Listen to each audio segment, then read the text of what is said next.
ते काय वरती आतमध्ये आहेत.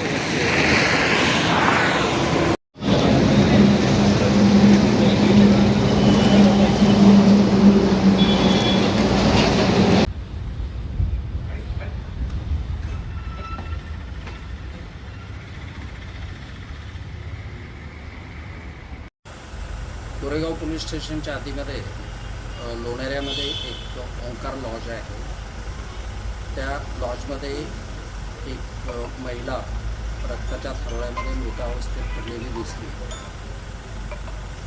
त्यावरून पोलीस हेड कॉन्स्टेबल चव्हाण यांनी दिलेल्या तक्रारीवरून कोरेगाव पोलीस स्टेशनमध्ये खुनाचा त्याचप्रमाणे लैंगिक अत्याचाराचा गुन्हा दाखल करण्यात आलेला आहे. आरोपीची ओळख पटलेली आहे. आरोपीला शोधण्यासाठी रत्नागिरी त्याचप्रमाणे मुंबई बाजूला पोलिसांची 4 पथकं ऑलरेडी कार्यरत आहे. या गुन्ह्यामध्ये आतापर्यंत आरोपीच्या विरुद्ध खूपसा टेक्निकल एव्हिडन्स कलेक्ट झालेला आहे. मृत महिलेची ओळख पटलेली आहे.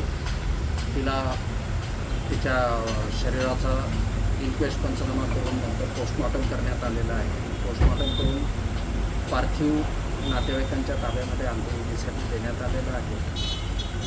पोलीस पुढील तपास करतायत. आरोपीला काही तासांमध्ये